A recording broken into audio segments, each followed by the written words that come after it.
Hello students, we are meeting after quite a bit of time and maybe you are seeing my face for the first time in this year, this school year. So anyways, today we will be studying about light and it is in the 5th chapter of your physics book, and in that the first topic that is given is refraction of light. Refraction. Now in class 7 we had studied about reflection. Okay. Reflection is, we all know light travels in a straight line path. Now in the path of light, if some opaque object comes, then when the light strikes that opaque object, then it bounces back into the same medium from where it had come. Okay. But now a different phenomena, refraction of light. Now in this, what happens is, again light travels in a straight line path. In this we see a ray of light. This is a ray diagram, by the way. You know, light, the path of light is known as ray, and rays are always drawn with a straight line with an arrow head. So here a light ray is shown over here to be coming from air, that is one medium, towards glass, that is the another medium. The first medium is air, the second medium is glass. Now as it comes towards the glass, this is the boundary. Above it is air and this is the glass. So the boundary of glass. As soon as the light strikes the boundary of glass, it no more takes the straight line path. Now this dotted line that I have shown over here, it is the same path in which the incident ray was coming. So after it comes here, it no more goes here. So this is just to show you its initial path that the incident ray was taking. Now the new path the light takes. This is the new path. The straight line, this is also straight line, but it is another path. Instead of going the straight, its own initial path, now it takes another path. It bends. In other words, in simple words to say, light bends. This bending of light is called refraction, and this bending only happens when light travels from one medium to another medium. Okay? And where does it happen? At the boundary where both the mediums are separated. Okay? So this is the boundary. Above it is air, below it is glass. This is the boundary. So as soon as the incident ray strikes the boundary, the point where it strikes, from there it bends and takes another straight line path. This is also straight line only, but not the same path in which it was traveling before. Alright, so this is called refraction of light. You might have observed it many times. Sometimes you have your scales, plastic scales, glass scales. When you keep it in front of your eyes and when you move it up and down, or when you see through it, then the objects beyond appear to be somewhat distorted. That is because of refraction happening. We will discuss it in the later stage as I explained to you. Alright? Even when you see out of the glass window, then also you might have observed this phenomenon. Okay. So as of now, you remember that refraction means the bending of light. When does this bending of light take place? When light travels from one medium to another medium at the boundary of the two medium is called refraction of light. So some terms we have to know over here. Okay? Some of the terms we have already come across when you were in class 7, like incident ray. The ray which comes towards a given surface is known as incident ray, and these arrows are very important. Okay? The arrows that you don't give, then you will not know from where to where the light is traveling. So the arrow that I have given over here, it shows that light is coming from this direction and going towards this direction. Okay? Here also is an arrow. Okay? So the arrow tells us which is the incident and which is the other refracted. So incident ray is the light coming towards the surface. Point of incidence is the point I have drawn here. The dot you can see very clearly is the point where the incident ray strikes a given So it is striking this boundary, the surface of the boundary. So here is the point. This ray. Many rays will be there. Light is not just one ray. Okay, many rays are there. For that many rays, that many points of incidence will be there. Okay, the point where the incident ray strikes is called point of incidence. Refracted ray is the ray which bends. Normal, this you have already come across.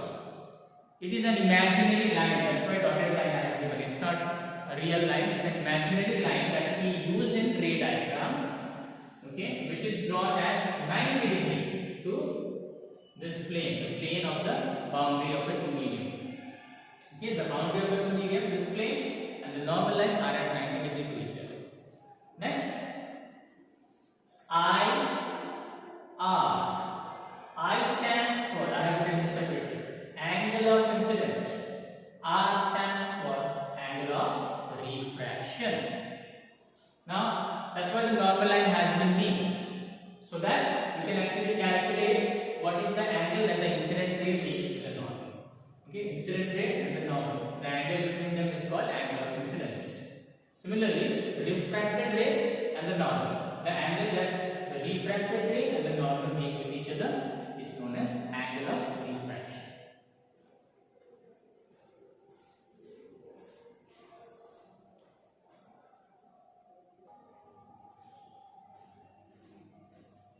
Okay, now two cases are given over here.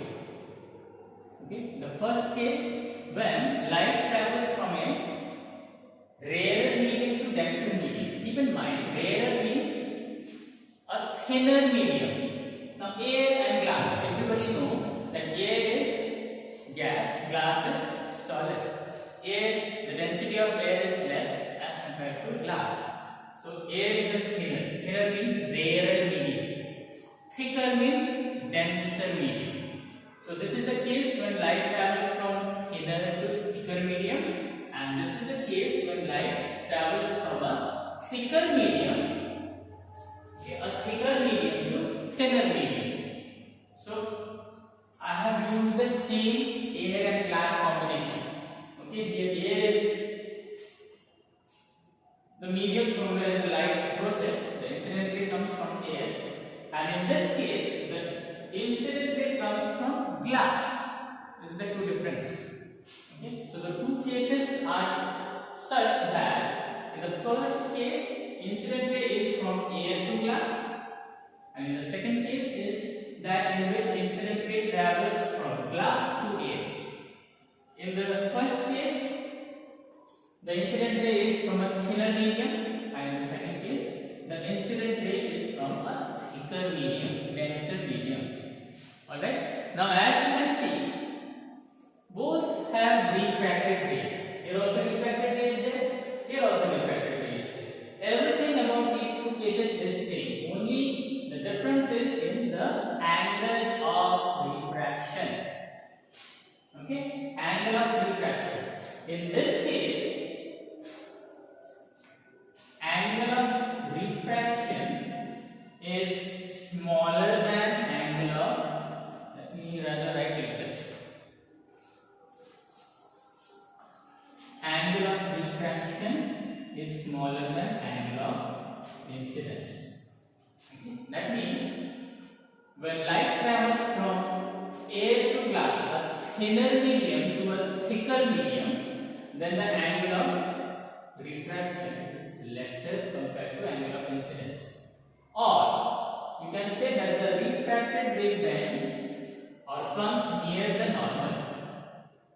That's what we say. In this case, when light travels from rarer to denser medium, light bends towards the normal. Whereas in this case, when the incident ray comes from a thicker medium to thinner medium, then the light bends and it goes away from the normal. See the refracted ray in this case. Okay, not the dotted line. Dotted line is the path which the incident ray is taking. Okay, this is the imaginary dotted line that I have drawn. But you see, the refracted ray is going away from the normal. Here it is coming towards the normal. Here it goes away from the normal. So in this case, what happens is R, that is refracted angle of refraction, is greater than angle of incidence. Okay, angle of refraction is greater than angle of incidence, whereas in this case, angle of refraction is less than angle of incidence. In that case, light goes away from the normal, but after refraction. In this case, light comes towards the normal after refraction. So these are the two cases that you have to keep in mind. When light goes from a rarer medium to denser medium, thinner medium to thicker medium, it bends towards the normal. And when the light goes from a thicker medium to thinner medium, then the light bends away from the normal. Or in other words, we will say that the angle of refraction is greater than angle of incidence.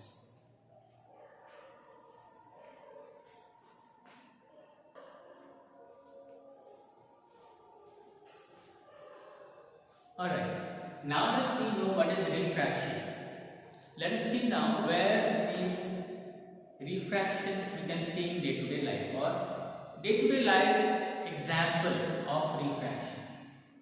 Now you might have seen, if you have ever observed a glass of water in which you dip a spoon, or if you dip a, like in this example, pencil.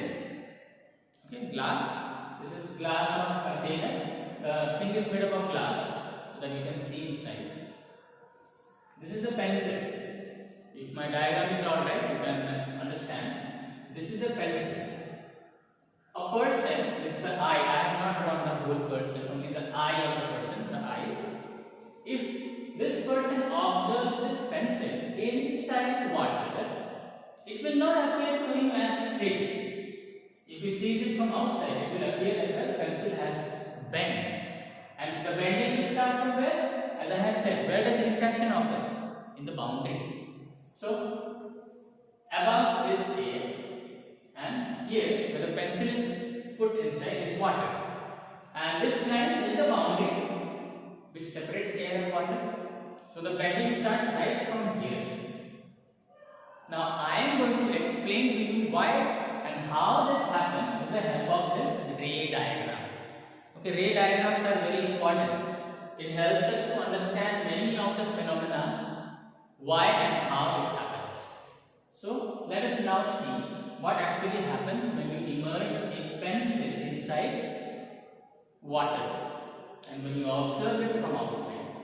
So, this is the pencil, this is the tip of the pencil. The tip of the pencil, now we know every point of object emits light. So this point also emits light. So I have drawn here two rays.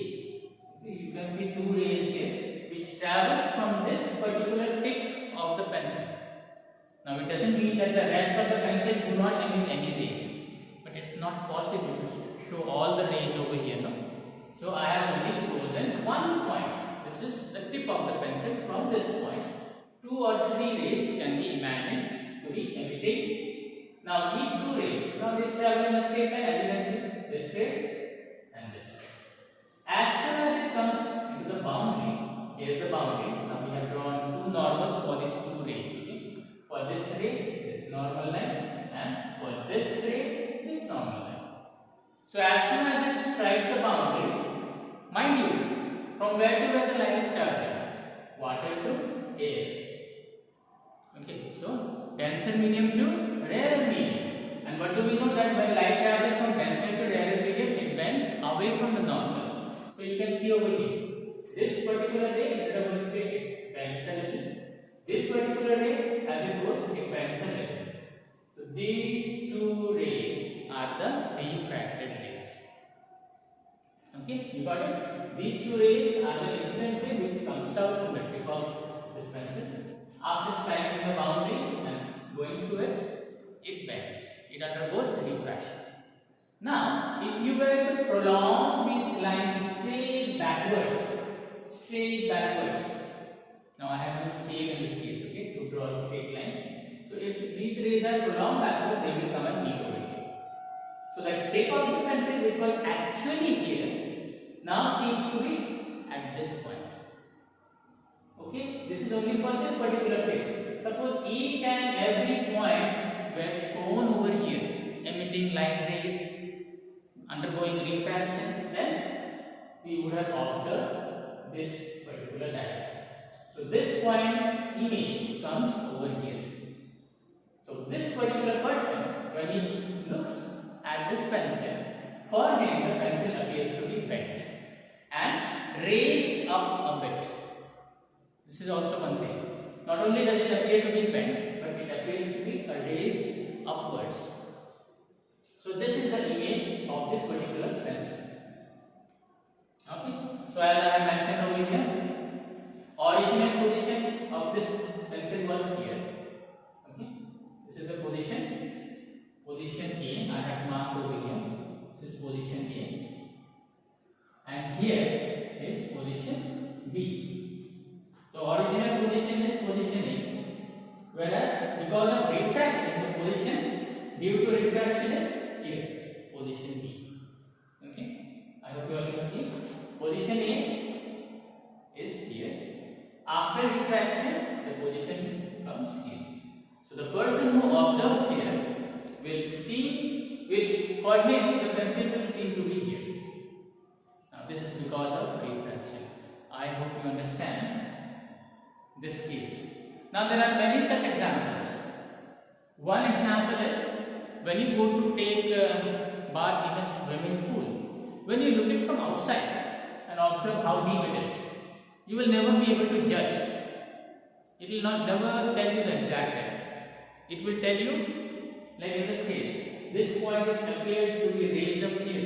It seems that the pencil is here. No, it is raised up.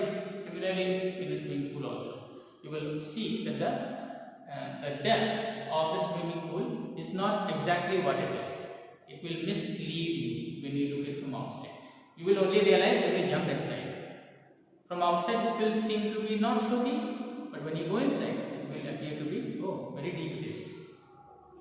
Okay, so these are some of the examples of refraction of light. You should read your book. Okay, in the book also there are so many things which I have explained. The same things are there in the book also. Please go through the book and read it. Thank you for attending this class. We will meet again.